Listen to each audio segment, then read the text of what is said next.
वैसे समझ आ गया था क्वांटाइजेशन?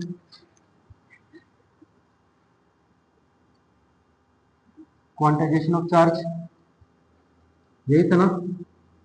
और उसको क्या हो रहा था, Q is equal two plus minus N E. Charge की प्रॉपर्टी है ना, क्यू is equal two plus minus N E.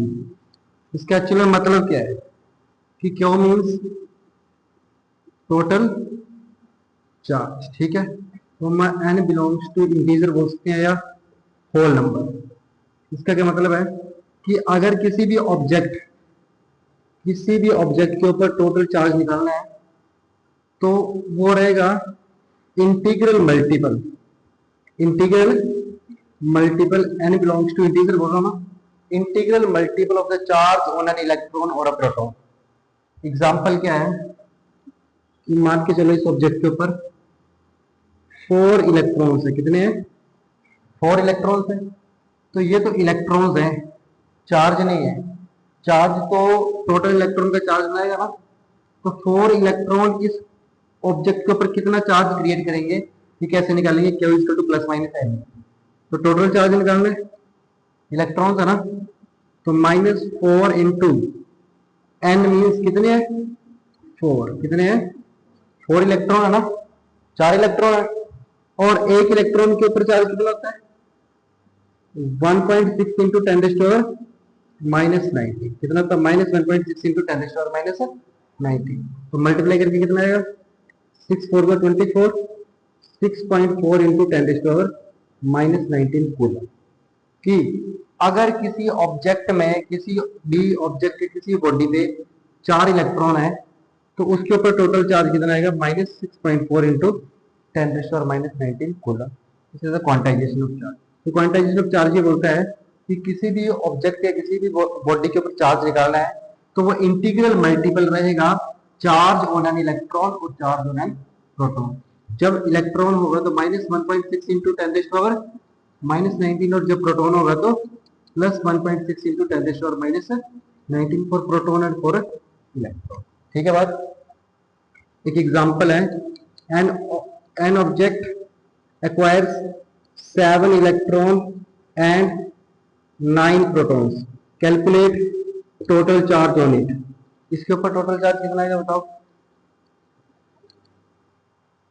किसी ऑब्जेक्ट पे 7 इलेक्ट्रॉन है और 9 प्रोटॉन है, तो टोटल चार्ज कितना आएगा? कितना आएगा टोटल चार्ज?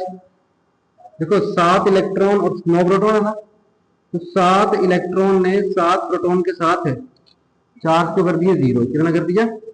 इनका नेट चार्ज आ गया 0। बचे कितने? 2 प्रोटॉन।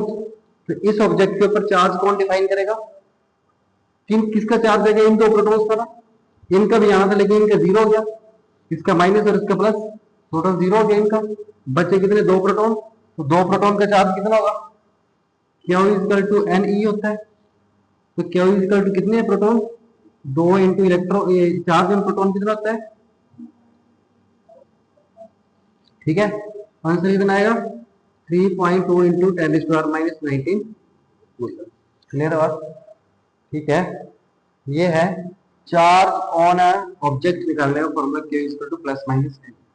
ठीक है, अब क्वेश्चन क्या आता है बोर्ड में, पिछली बार भी आया था यहां से, calculate the number of electrons and protons. ठीक है, calculate number of electrons and protons. ठीक है, एक हमारे पास ऑब्जेक्ट है, उसके ऊपर 4 कूलम चार्ज है। कितना है?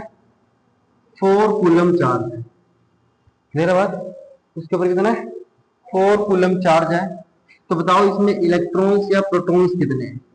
आपको ये निकालना है, इसमें इलेक्ट्रॉन्स या प्रोटॉन्स कितने हैं, ये निकालना है। तो आपके पास फॉर्मूला क्या निकालने के लिए? Q equal two plus minus N E. आपको क्या निकालना है? नंबर ऑफ इलेक्ट्रॉन्स या प्रोटॉन्स। नंबर ऑफ इलेक्ट्रॉन्स और प्रोटॉन्स। चार्ज कितना दिया है? 4 कूलम इक्वल टू एन निकालना है, मल्टीप्लाई एक इलेक्ट्रॉन या प्रोटॉन का चार्ज कितना होता है? 1.6 इंटू 10 ठीक है बात। तो एन की वैल्यू क्या हो जाएगी? 1.6 इंटू 10 -9। ठीक है, तो सॉल्व करेंगे तो क्या आएगा 1/1.6 सॉरी 4/1.6 इंटू 10⁻⁹ और 16 मल्टीप्लाई का 10 ऊपर चला गया ना। ठीक है, 10 ऊपर चला गया, 4 1 4 4 4 जा 16, 10/4 मल्टीप्लाई 10⁻⁹ और 4 2 जा 8, 2 10 लगा पॉइंट लगी 0, 4 5 जा 20, 2.5 इंटू 10⁻⁹। लेकिन क्या इलेक्ट्रॉन कभी भी नॉन इंटीजर रह सकते हैं? 2.5 आ सकते हैं, इसको एडजस्ट करना पड़ेगा। तो बताता हूँ आपको एडजस्ट कैसे करते हैं। 25/10 इंटू 10⁻⁹, 10 ऊपर चला गया तो 10⁻⁻1, तो आगे कितना 25 इंटू 10⁻18 इलेक्ट्रॉन्स जो होंगे वो इसके होंगे। क्लियर है बात? निकाल सकते हैं कि 4 कूलम चार्ज जो वो कितने इलेक्ट्रॉन्स बनाते हैं? 25 इंटू 10⁻18 इलेक्ट्रॉन्स। ठीक है, करोगे question? Calculate number of electrons या protons on 2 coulomb charge. 2 coulomb charge पे कितने इलेक्ट्रॉन्स या प्रोटॉन्स होंगे कैलकुलेट करो।